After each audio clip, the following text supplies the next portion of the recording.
Saudara, penjagaan anggota TNI untuk pengamanan Kejaksaan Tinggi dan Kejaksaan Negeri di seluruh wilayah Indonesia masih menuai polemik. Apa yang membuat TNI melakukan pengamanan di area Kejaksaan? Kita akan bahas bersama Kapuspen TNI, sudah hadir bersama kami di Kompas Petang melalui sambungan Zoom, Maijen Christomei Sianturi. Selamat petang Pak Kapuspen, terima kasih sudah berbagi waktu di Kompas Petang hari ini.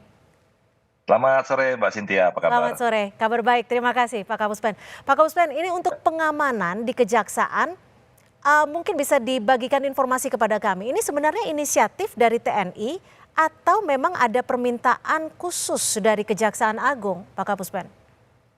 Jadi sebenarnya begini Mbak Cynthia, itu kan hasil dari atau pengimplementasian antara nota kesepahaman antara TNI dengan Kejaksaan ya. Itu ada namanya nota kesepahaman sejak tahun 2018, itu nomor kerjasama 17 garis miring 4 Romawi garis miring 2018 tentang kerjasama peningkatan sumber daya manusia dan peningkatan profesionalisme di bidang penegakan hukum. Kemudian ada adendum lagi atau diperbarui lagi pada tahun 2020 dengan NIK garis miring 21 garis miring 11 Romawi garis miring 2020 ya. Dan ada lagi diperbarui lagi di tahun 2023 dengan nota kesepahaman nomor 6 garis miring 4 garis miring 2023 ya.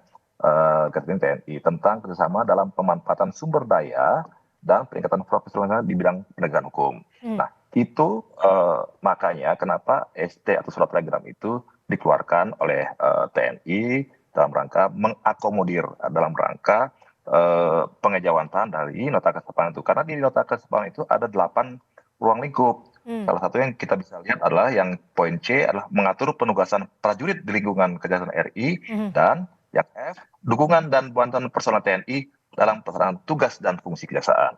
Nah, kalau kita berangkat dari undang-undang TNI sendiri, di mana kita bisa dasar hukumnya, kita masuk kepada pasal 7 ayat 1 tentang tugas pokok TNI, yaitu melindungi segenap dan seluruh tumpah darah Indonesia dari ancaman dan gangguan terhadap keutuhan bangsa dan negara. Kemudian pasal 7 ayat 2-nya Undang OMSP, yaitu membantu tugas pemerintahan di daerah. Kejaksaan termasuk bagian dari lembaga pemerintah yang di bidang penuntutan. Nah itu Pak ya. Kemudian kita naik ke Undang-Undang Kejaksaan sendiri. Undang-Undang nomor 11 tahun 2021. Kemudian ada Perpres nomor 15 tahun 2021 tentang organisasi dan tata kerja Kejaksaan RI. Di dalamnya pembentukan organisasi Jampitmil di Kejaksaan Agung dan Aspitmil di Kejaksaan Tinggi gitu ya. Nah, terus kemudian Undang-Undang nomor 3 tadi yang pasal 47-nya tentang penempatan prajurit aktif di Kejaksaan RI. Jadi itu semua ada koridornya, ada aturan hukumnya yang memperbolehkan bahwa apabila ada dibutuhkan oleh Kejaksaan, dukungan bantuan personel dari TNI, ya kita berangkat dari sana, Mbak. Jadi tidak ada masalah di bidang itu.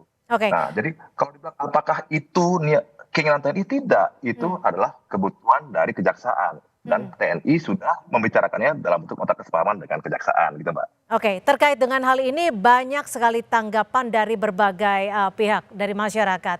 Dan juga mantan Menko Polhukam Mahfud MD ini menduga ada pergolakan politik di internal TNI, Kejaksaan serta kepolisian. Bagi Mahfud, penjagaan Kejaksaan oleh TNI adalah hal yang tidak normal. Ia pun menekankan tugas Kamtipnas harus dikembalikan kepada Polri. Dan berikut Pak Kapuspen, kita juga akan mendengarkan bersama-sama pernyataan dari Mahfud MD. Ada telegram Panglima memerintahkan personil TNI menjaga Kejaksaan. Saya memulai pertanyaan dengan menurut Prof Mahfud ada apa ini? Yang menurut saya tidak normal, ya. Mungkin ada sesuatu pergolakan politik di internal antara Kejaksaan dan kepolisian. Saya kira sesuatu yang tidak bisa disembunyikan. Memang lama tidak harmonis kan. Di dalam kerja-kerjanya tidak saling bersinergi. Rupanya saling berkompetisi, bukan saling bersinergi. Dan itu tidak baik bagi penegakan hukum. Kalau saya untuk Kejaksaan, itu saya bisa memaklumi, tapi untuk waktu pendek. Tidak untuk seterusnya. Kalau seterusnya ketatanegaraan kita tidak membolehkan itu. Undang-Undang Dasar juga tidak membolehkan pada dasarnya. Karena keamanan itu milik Polri. Gimana Pak Kapuspen, betul ada pergolakan di internal TNI? Seperti yang disebutkan oleh Mahfud MD?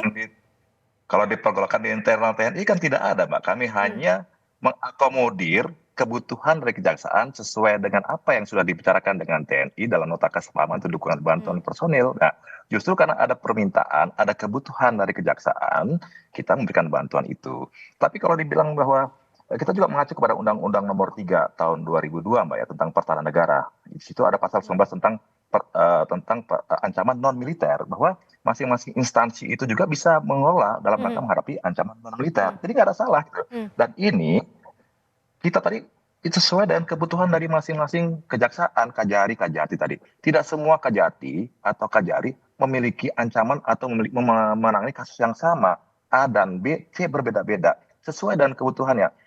TNI hanya memberikan koridor dalam surat telegram itu apabila kajari membutuhkan pengamanan. Ingat ya, membutuhkan Artinya pengamanan. permintaan dari pihak kejari ataupun kejati gitu ya Pak Kapuspen ya? Ya betul. Ya. Kalau nggak butuh nggak ada masalah gitu, Pak. Oke. Jadi kajari itu butuh kita kasih 10. Kalau mau maksimal 10. Kajati juga kalau membutuhkan kita kasih 30 gitu ya. Tapi kalau nggak dibutuhkan karena nggak ada ancaman kepada jaksa atau kepada kantor kejaksaan, ya nggak ada masalah gitu. Ancaman juga harus dilihat, Mbak. Ancaman yang bagaimana gitu kan. Kalau misalnya ada ancaman yang bersifat menggunakan kekuatan bersenjata, baru kan kejaksaan minta bantuan TNI. Kalau nggak ada ancaman untuk itu, ya ngapain gitu, Mbak. Kalau toh yang mengancam kejaksaan pasti orang-orang yang bermasalah pada kejaksaan. Kan gitu, Mbak. Orang baik-baik kan nggak ada masalah. Ngapain urusan kejaksaan? Nah, gitu, Mbak. Oke.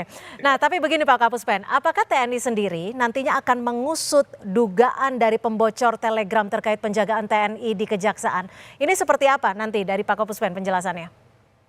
Ya, namanya surat telegram itu apalagi sebenarnya surat telegram biasa yang bukan rahasia atau konfidensial atau sangat rahasia kan surat telegram itu. Tapi surat telegram itu kepada siapa peruntukannya? Oke, dari Mabes TNI kepada Kasat misalnya, Kasat kepada para pangkat utamanya. Kok bisa jatuh kepada tangan yang bukan peruntukannya? Kan itu. Saya bersurat kepada Mbak Cynthia misalnya, kok jatuhnya kepada si C gitu kan? Kan salah alamat nah gitu. Ya. Itu dari siapa orang-orang ini yang bisa mendapatkan TST itu tanpa bukan peruntukannya gitu, Mbak. Itu aja. Oke, artinya akan tetap diusut ya oleh TNI sendiri ya? Ya pasti dong, mungkin ada di tempat kami juga yang mengirimkan telegram itu keluar kan itu kita sedang tetap cari itu nanti. Kan bukan tugas dia untuk menyampaikan itu kepada media misalnya. Ya. Nah, gitu. Akan ada sanksi ketika nanti pihak tersebut sudah diketahui? Ya pasti dong secara internal pasti kita kan ada hukuman disiplin, Mbak. Oke. Karena dia tidak melakukan tugas sesuai dengan tugas pokoknya. Tidak mematuhi perintah atasan. Kan ada itu, tidak mematuhi perintah atasan. Ada hukuman disiplin militernya, Mbak. Oke, Pak Kapuspen, ini koalisi masyarakat sipil kan juga mempertanyakan soal independensi kejaksaan dalam penanganan dugaan korupsi.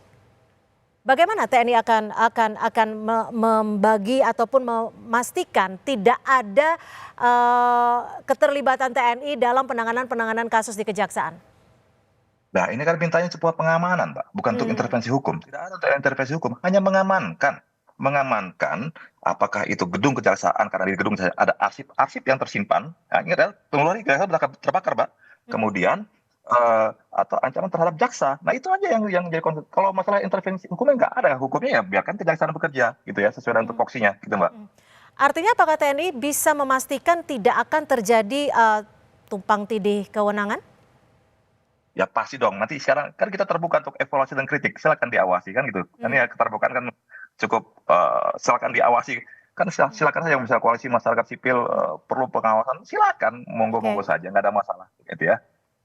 Kalau saat ini yang sudah berlangsung seberapa banyak permintaan dari Kajati, Kajari yang sudah ditugaskan? Ada berapa titik?